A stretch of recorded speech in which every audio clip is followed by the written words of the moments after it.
Om Shri Gurubhyo Namaha Harihi Om Gananaham Tva Ganapatikum Havamahe Kavim Kavinam Upamastragastamam Jeshtarajam Brahmanam Brahmanaspata Anasranvanutibhisti Dasadanam Prano Devi Saraswati Vajebhizvajinivati Dhinama Vitrayavatu Ganesaya Namaha Saraswatyai Namaha Shri Gurubhyo Namaha Harihi Om Sumukascha Yekadantascha Kapilo Gajakarnakaha Lambodharascha Vikato Vignarajo Vinayakaha Dhumaketurganadhyakshaha Phalachandro Gajanaha Vakratundaha Surpakarno Herambaha Skandapurvachaha Shuklambaradharam Vishnum Sasivarnam Chaturbhujam Prasannavadanam Dhyayet Sarva Vignopasantaye Yasyadvarada Vaktradhya Parishadhya Parastatam Vignam Nighyanti Satatam Vishwaksenam Tamasraye Gurur Brahma Gurur Vishnu Gurur Devo Maheswaraha Gurur Sakshat Parabrahma Tasmai Shri Gurave Namaha. With Bhagavan's grace, let us continue where we left off. We were in Sutra number 18. Prakasa Kriya Sthiti Stilam Bhuta Indriyatmakam Bhoga Apavagartham Drusyam. Prakasa Kriya Sthiti Silam Bhuta Indriya Atmakam Bhoga Apavargartham Drusyam. The objects that are perceived have three gunas: Sattvic Gunam, Rajasic Gunam, and Tamasic Gunam. The whole universe has been put together. These are all explained, but basically Prakasam is a thing that shines, which is the balancing quality that takes us closer to Bhagavan. That is Sattvic Gunam. Kriya is the urge to the impulse that we have to act. That is Rajasic Gunam. Sthiti means to stay where you are, and that is the inertia. That is the Tamasic quality. And the Silam, these are the characteristic tendencies. Bhuta, Indriya, Atmakam. Bhuta, all the beings, and Indriya, the senses also. Not only just the beings and the Prakriti. The senses also have these three gunas. And here the senses include the mind. Please remember that. Not just the Pancha Indriyangal, but also the six Indriyas that normally talked about. So, Bhuta, Indriya, Atmakam. Bhoga, Apavarga, Artham. And the essence, the experience of enjoyment, of the perception, and also the perception also grows along with that. There is a growth associated with that. All this to do with the Prakriti, with all the manifested world, including ourselves. We are also manifested, and including all that is kind of guided and conducted by these three gunas: Prakasa, Kriya, Sthiti, Silam, the Sattvic, Rajasic, and Tamasic qualities. Now, the gunas themselves are not just static. Each of these gunas, they go through four different stages. Okay, it is gross. For example, when I misunderstand someone completely, or when I take exactly the opposite meaning of what is given. Somebody says these are all gross manifestations of for this case it's a Tamasic Gunam. Then there is also a subtle presence of these gunas. The subtlest presence we have is we tend to take what is temporary as permanent, right? We all want to live in this world forever. And so much so, we even forbid even the talk of departing from this world, right? And this pull and the push that we have, that tendency is subtle, and that is also a guna, right? And then the gunas themselves, then the question comes, where did they originate from? How did they come about? Because they all have an origin. They all came from the Srishti, when Bhagavan decided to, create himself from himself. That's the Ekoham Bahusyam. That's when the gunas also came about. And then there are there is aspect of these gunas within each one of us, because whatever we see in the outside world is nothing but reflection, reaction, and resound. It's all within us only. The whole nature, the whole prakriti, the whole universe is really within us, in our mind. And so there are aspects of the gunas present within us that are still not manifested, or that is not evolved yet, because we don't know what's going to happen next minute, right? Some aspect of guna may show up in some fashion. So these 4 stages are there: the gross, the subtle, and the original, the primal cause, and the unevolved, the unmanifested part of the gunas themselves. That is what Sutra number 19 talks about. Vishesha, Avishesha, Linga Matra, Alingani, Guna Parvani. Vishesha, Avishesha, Linga Matra, Alingani, Guna Parvani. Now, Sesham. Sesham means, one way to talk about any gross form, anything that is manifested has got what is we call as a residue, right? What is left behind.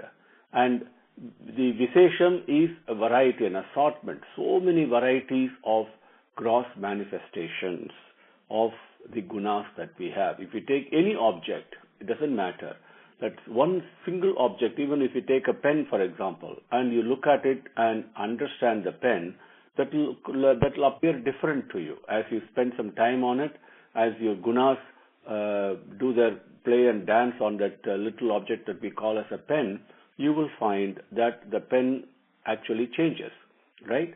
And because it is our gunas, continuously they change. And that the assortment, the variety of manifestations is Vishesham. And that the gunas manifest themselves in variety of ways. And that is a gross form that we can relate to. And then Avishesha. Avishesha means something that is not manifested yet, that is subtle and that is not there. It is there in the background. The Avishesha is the one that when so many gross manifestations take place, what is it that is making it happen? That is also guna, isn't it? That is kind of remaining in the background and the basis of everything, and that is Avishesha, that is very subtle. Linga Matra. Linga means that is something that takes Lingam actually denotes something that is taken a gross form. Lingam means form, and it denotes the formless, because if you look at a lingam, lingam also means a symbol, okay, and it also means a form. The whole universe is egg-shaped, and as they say, as Bhagavan says, if you take a normal egg, the chicken is present in every aspect of that egg. In the same way, the egg-shaped universe, Bhagavan is present in every part of it. And that lingam, through its form, which actually does not have a beginning or an end, because if you look at an egg, where will you say that it begins or ends? And it denotes a formless. And in that sense, when we look at gunas, okay, all these 3 gunas are there, they're happening like this, and they're subtle, and taking all the temporary to be permanent, and all these things, we understand that. Then the question comes, where is the gunas come from? So that aspect of the gunas present in us is Linga Matra. Then Alingani, there are aspects of the same gunas that have still not manifested themselves. Alingani, that have not taken shape and form. So Guna Parvani, these are the characteristics of Parvani, means growing, and characteristics and the growth of these gunas, like natural tendencies we have, the 3 tendencies. Vishesha, Avishesha, Linga Matra, Alingani, Guna Parvani. Sutra number 20. Drishta, Drusi Matraha, Suddha Api, Pratyaya Anupasyaha. Drishta, Drusi Matraha, Suddha Api, Pratyaya Anupasyaha. So the seer within us,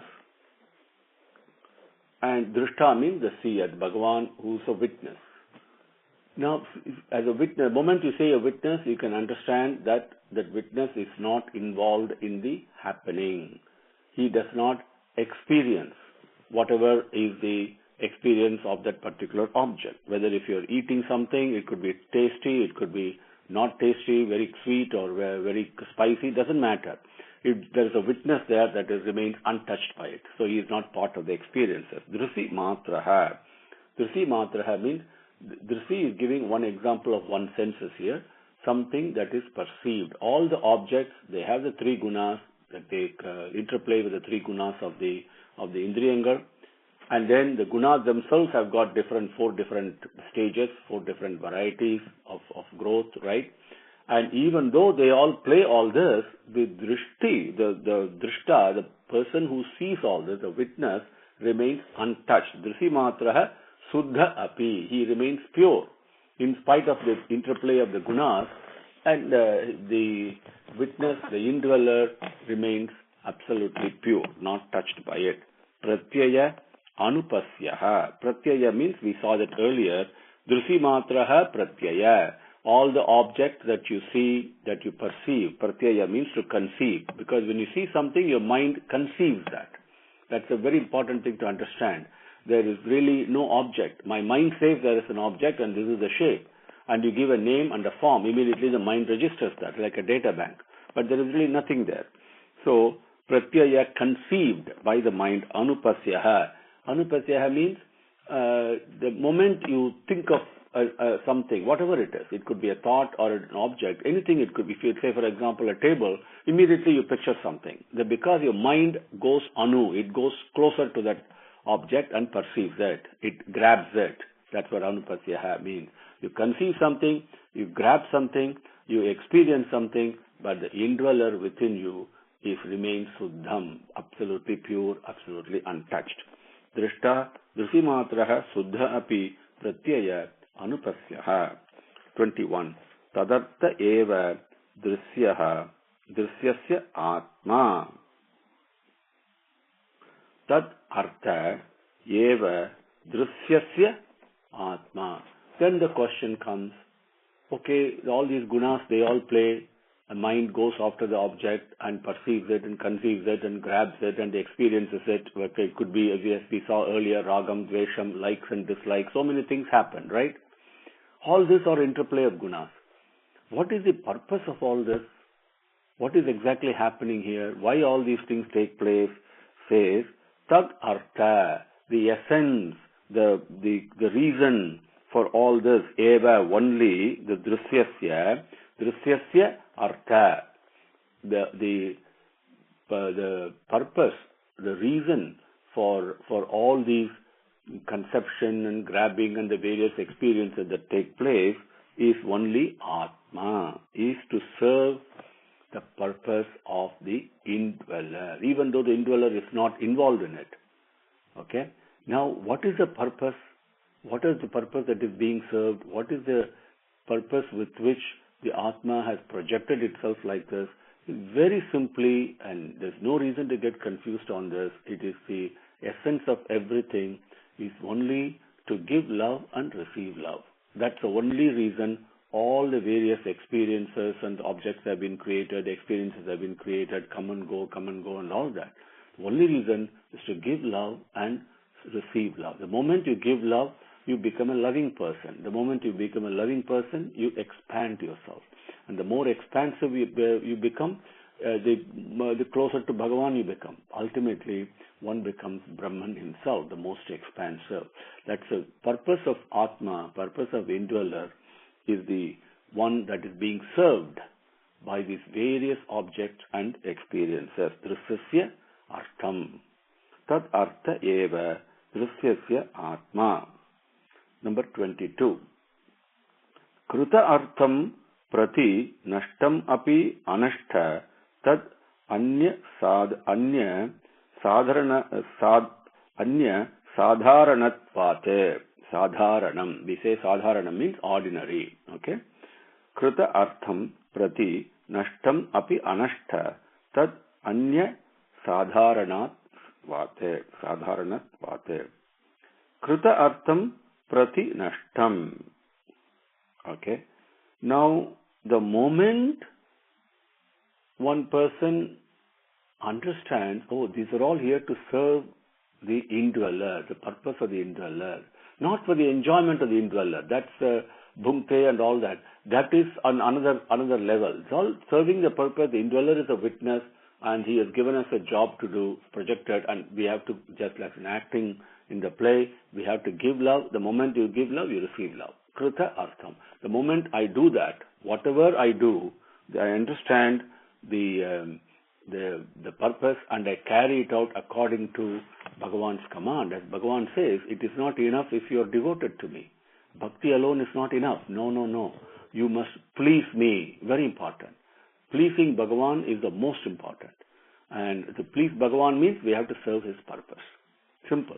So the moment I do all my things with that attitude, with that insight, and to please Bhagavan, that's the most important. Okay, we do so many things to please so many people, but we should do things to please Bhagavan. That means you must be loving. The moment I do that, what happens? The artham of that action, krita artham, prati nashtam. The return is the objects actually disappear. They don't look the same way that they did before. I see Bhagavan in everything. I begin to see that. Nashtam means loss. The objects themselves lose their so-called impression that they leave on my mind, one of ragam and dvesham and all that. Api and also tad anya. If I don't do my actions that way, anya means different from doing it according to the krita artham, according to serving the purpose of Bhagavan. If I do things not lovingly, if I do things selfishly, right, then tad anya, what happens? Anashta sadharanatvad. If I do things in an ordinary way, which means in this case selfish way, the way we all compelled by our gunas and focused only on our own self and really not participate in the play that Bhagavan has given us a role to participate in, the way that he wants us to participate, we don't do that. And we try to do our way and get into misery. Sadharanavat, a very ordinary way we do, then anashta, then the objects continue. We don't lose the objects. We still see the world, we still interplay, we get subjected to all the various gunas and the various obstacles and the miseries that go with that. This is the reason it is taking place like this. Krita artham pratinashtam api anashta tad anya sadharanatvat. Slokam number 23. Sa swami saktyoho sarupa upalabdhi hetuhu samyogaha. The padangal are, let me break it up because it's a little bit difficult. Sva swami saktyoho sarupa upalabdhi hetuhu samyogaha. Then the question comes, why Bhagavan has projected Prakriti or nature? Okay, why has it Ekoham Bhavusyam? Remember that. That's the truth that Patanjali is explaining in detail. Why has all this multifaceted multitude and multiple varieties of things take place? You cannot deny the fact that when the sun is shining, I'm able to enjoy it. When it is hot, I'm able to feel the heat. When it is cold, I'm able to feel the cold. You cannot negate all those experiences, right? Why all this is taking place? This projection is taking place, the nature is there, and at the same time you're telling me the indweller is not touched by all this. Then what is why has all this come? See, beautifully explained here in an intellectual fashion, okay? And you can experience it on an experience basis. On the basis of your heart also. Simply speaking, one simple example that when we are walking out and the temperature is 110 degrees, so hot, and we are walking back home. And then we come inside and we turn the AC on, right? And immediately we feel the cool, we feel the comfort. Now, suppose had I stayed only in the AC and the cool thing, I would not have enjoyed it as much. I would not have seen the value of it, right? The value of something you understand by contrast at our level. So a night is experienced only through day, and a day is experienced only through night. And you can apply this to anything and everything in life. You will find that because of the contrast, the same way when you look at, for example, violence, somebody is being cruel, that is actually pointing towards love. Oh my God, the absence of love, right? You realize that. So everything has got value because it points to something else. Okay? Without that relative thing, we cannot understand anything, or you cannot even experience anything. Like a person in coma, for example, there's absolutely nothing for him to experience, right? So here it says the purpose of indweller projecting himself and becoming the indweller in everything. Why is it taking place? In order to show his true form. Because somebody asked why the Maya. If the Maya is not there, you cannot see Bhagavan, right? You need that contrast. Oh my God, that Maya points to something else, and that something else is prema. That is Bhagavan. That relative, through contrast, through the existence of something that points to something else that is always present. Why are things temporary? Because we know that by looking at things temporary, hey, this is temporary, this is not permanent. Immediately, what is permanent? Where is it? See, it points to things like that.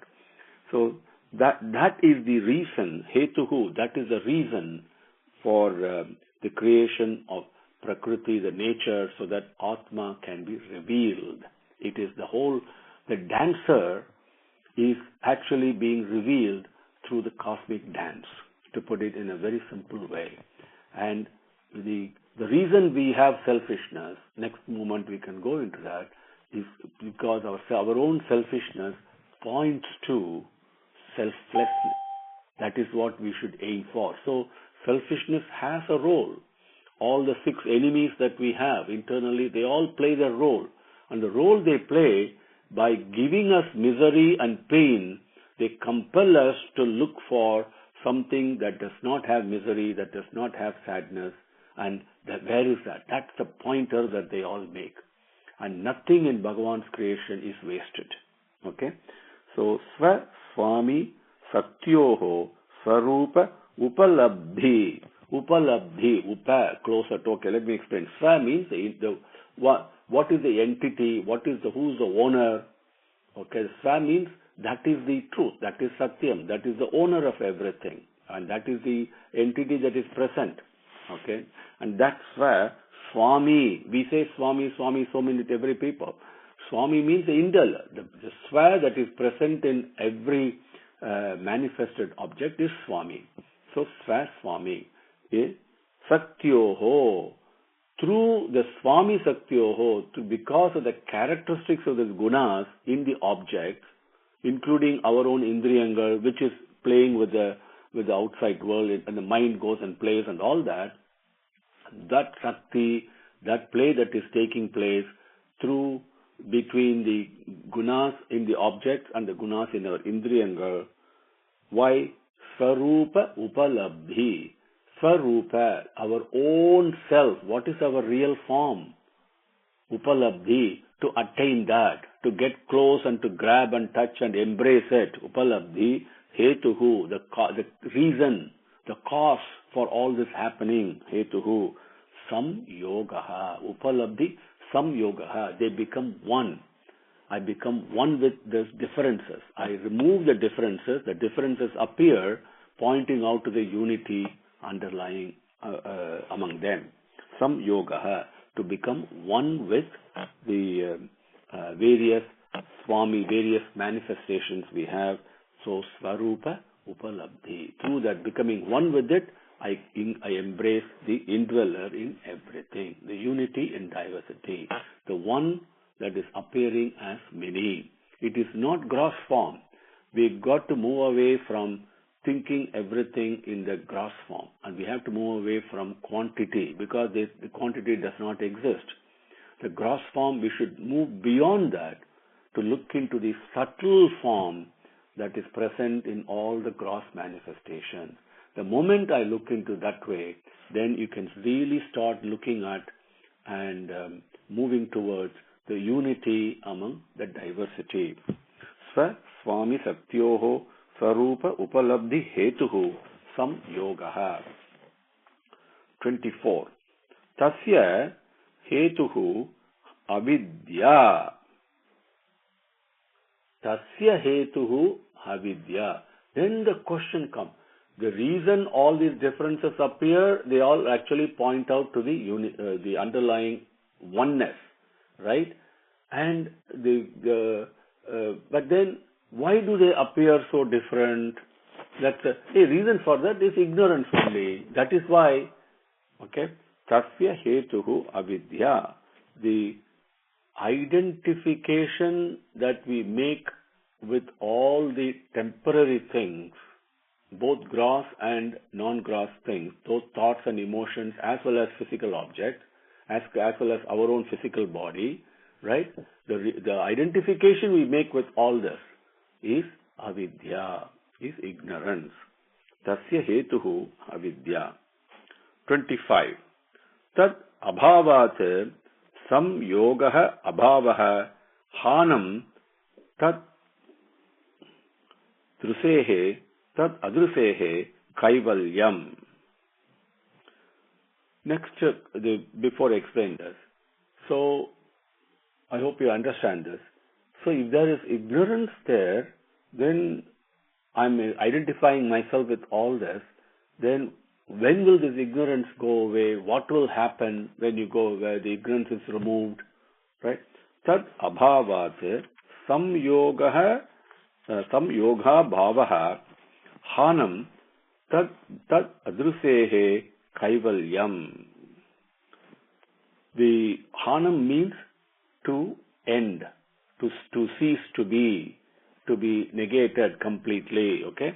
Tad abhavat, when the identification with all the projected, the creation, when identification with the creation ceases, right? When I don't identify myself with with what has been created, but I identify myself with the Creator, which is Kaivalyam.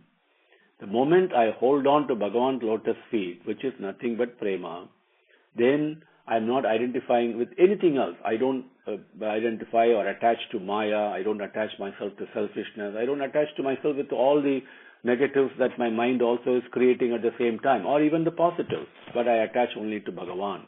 That Kaivalyam, when I do that, Tad abhavate samyogaha kaivalyam. Samyoga bhavaha kaivalyam.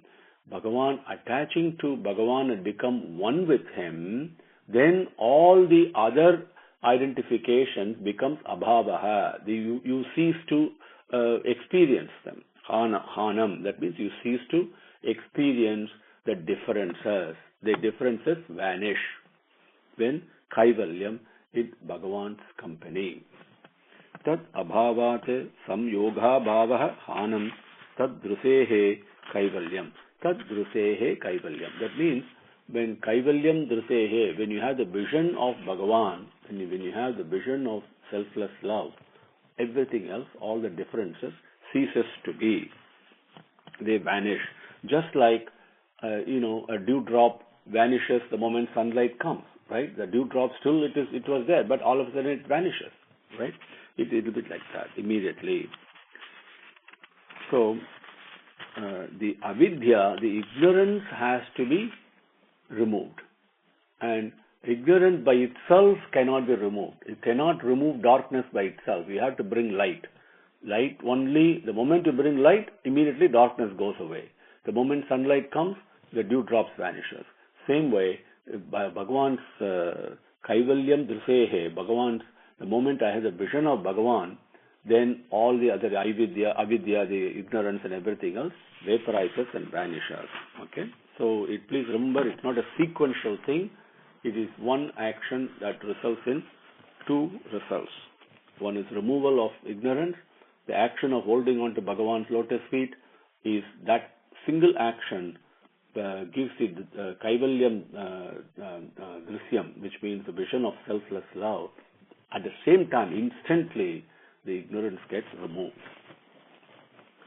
Number 26. Viveka khyatihi aviplava hana upayaha.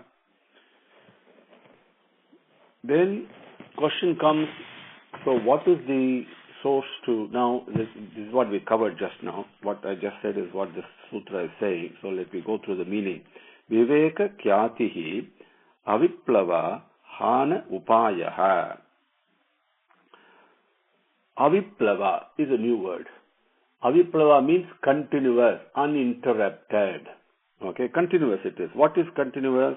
Viveka, through wisdom, khyatihi, the knowledge that comes, that this is temporary, hold on to Bhagavan. And then the moment I hold on to Bhagavan, I do more of it.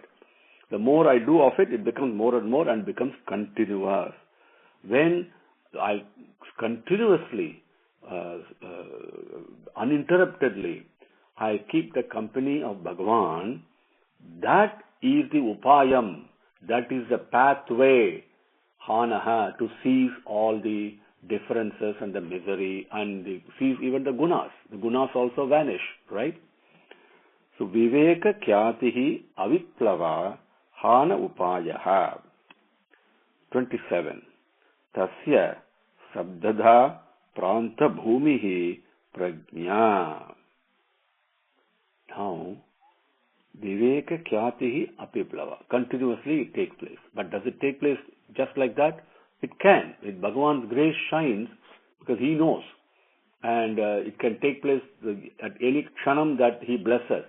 But it is like, if you go and drill for water and drill a borehole, for example, and you hit it, let's say 20 times, and the borewell keeps going, and no water comes.